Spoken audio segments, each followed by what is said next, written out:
The gospel today comes from Matthew, the 14th chapter. Immediately he made the disciples get into the boat and go on ahead to the other side while he dismissed the crowds. And after he had dismissed the crowds, he went up to the mountain by himself to pray. When evening came, he was there alone. But by this time the boat, battered by the waves, was far from the land, for the wind was against them. And early in the morning he came walking toward them on the sea. But when the disciples saw him walking on the sea, they were terrified, saying, "It is a ghost." And they cried out and feared.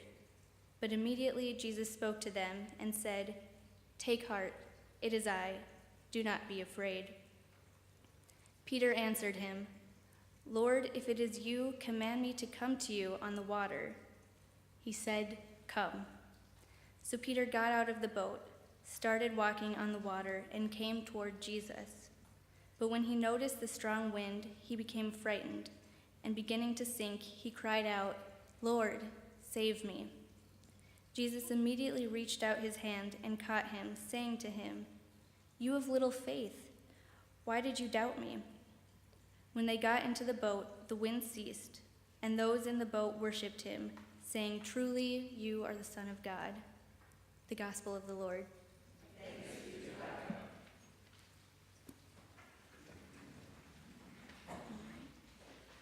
Hello, my name is Carrie Sandstrom, and I've just completed a year of service through Young Adults in Global Mission. It's a pleasure to be able to speak with you all here today. As some of you may know, I'm a Bismarck native, and I grew up attending Good Shepherd. I graduated from Century High School in 2012 before attending the University of North Dakota. At UND, I majored in communications and international studies. I was also active at the Campus Lutheran Center, Christus Rex, serving as a student worship assistant and a program intern, and it was the pastors at Christus Rex who really encouraged me to consider Young Adults in Global Mission. Young Adults in Global Mission is a program run by the Evangelical Lutheran Church of America that sends approximately 90 young adults to about 10 different countries for a year of service. During their year, YAGM volunteers are hosted by members of the community they serve in, and they volunteer at a variety of different sites and organizations depending on their placement. The goal of volunteers is not to convert people. Rather, the program operates on a model of accompaniment, which means that volunteers enter into mutual relationships with the people in our host community, walking alongside the people we have been sent to serve with, and receiving just as much, if not dramatically more, than we give. This past year, I had the pleasure of serving in the Jerusalem West Bank program with 6 other volunteers, and between the 7 of us, we served in 4 different communities with Palestinian Christians at schools run by our partner organization in the area, the Evangelical Lutheran Church of Jordan and the Holy Land. Also pictured on the slide you're seeing right now are the Jerusalem West Bank country coordinators, Pastors Colin and Jenny Grandgard, and their 2 children, Josie and Amos. More specifically, I served with my co-volunteer Carter in the city of Ramallah, which serves as the functional capital of Palestine, housing government buildings and foreign embassies. Prior to 1948, Ramallah was actually a really small Christian village, but after 1948 and the formation of the State of Israel, as many Palestinians were forced to leave their homes, Ramallah has transformed into one of the largest cities in Palestine, and a majority of the people living there are Muslim. In Ramallah, I volunteered at the Lutheran School of Hope, working in the upper grade English classes.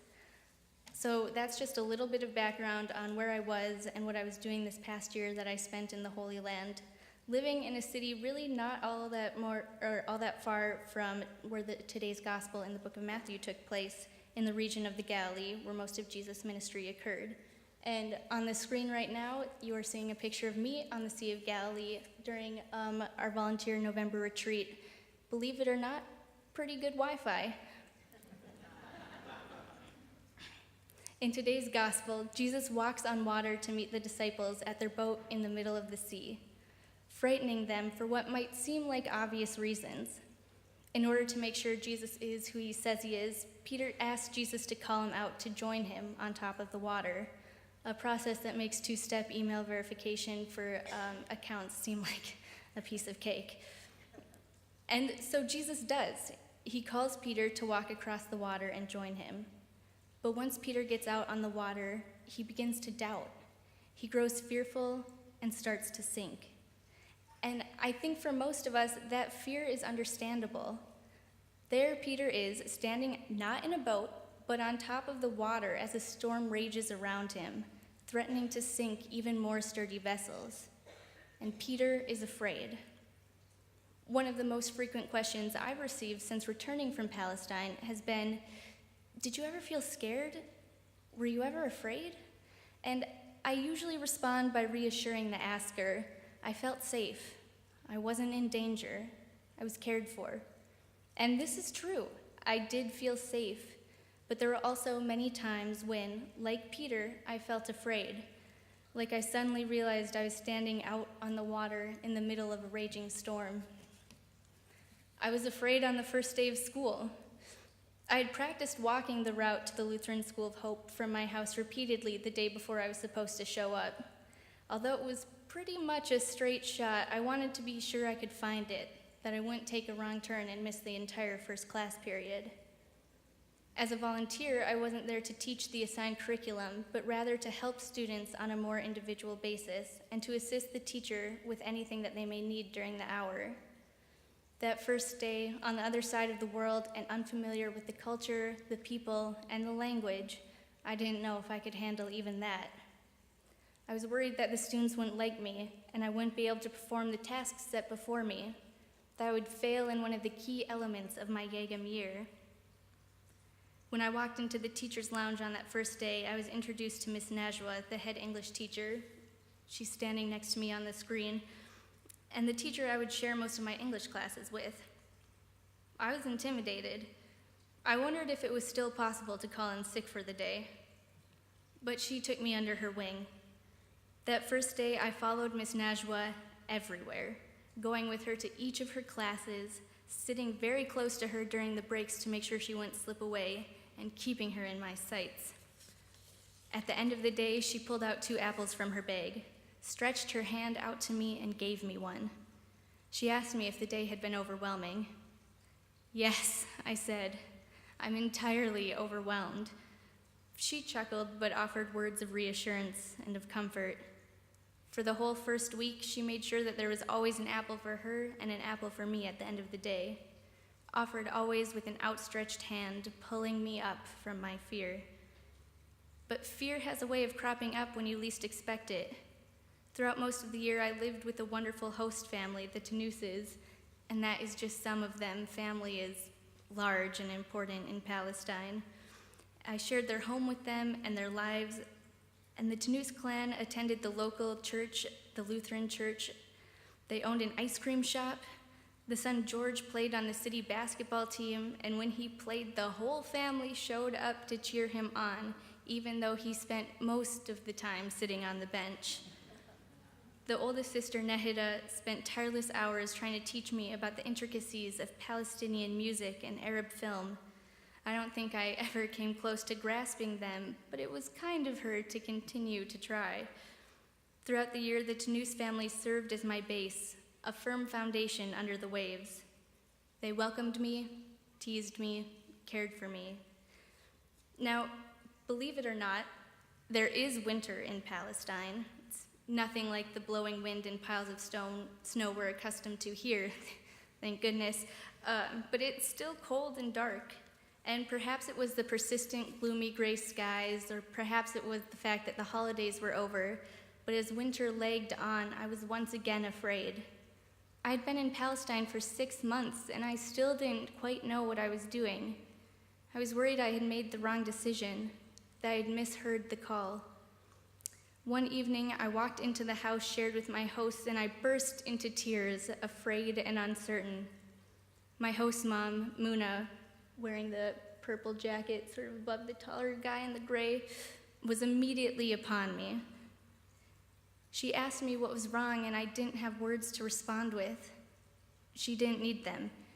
She pulled me into a tight embrace and told me in motherly tones, "Habibti, my beloved, I hate to see you cry. You're like family.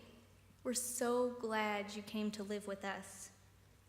And it wasn't so much a hand, but a hug that once again pulled me up out of the water.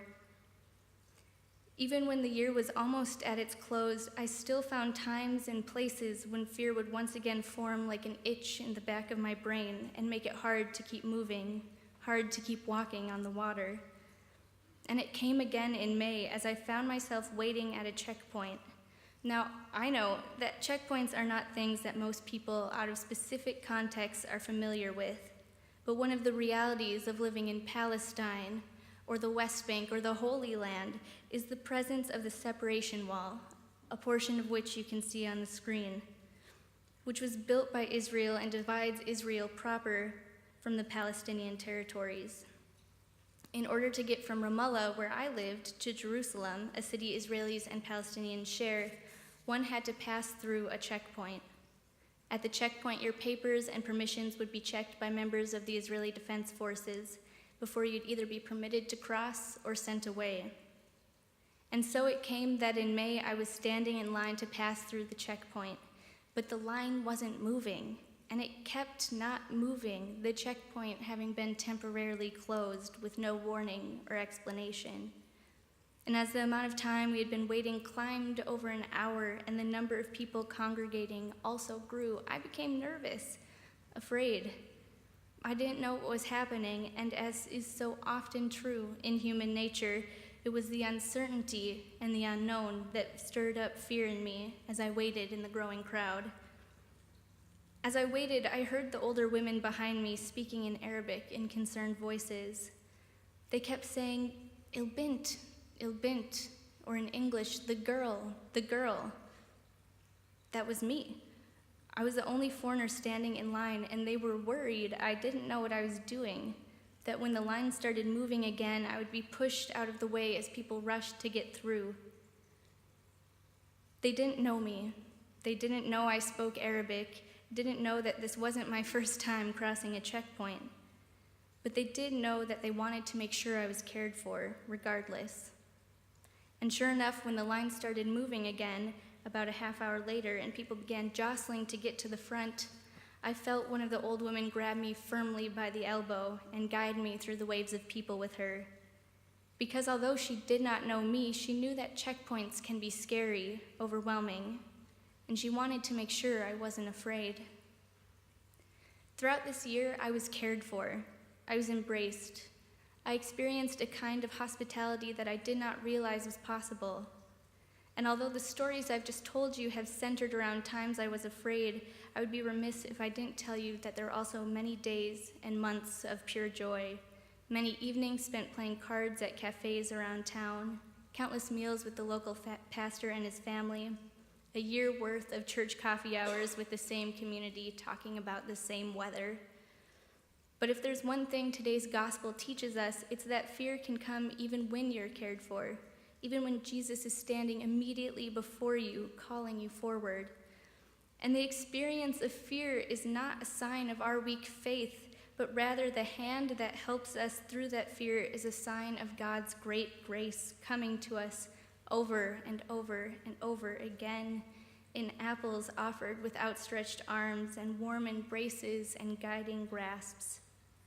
This year, as I was called to serve in Palestine, I was cared for and embraced and reminded repeatedly that I was not standing out on the water alone, that we answer our call only with the help and the saving hands of others. Thanks be to God.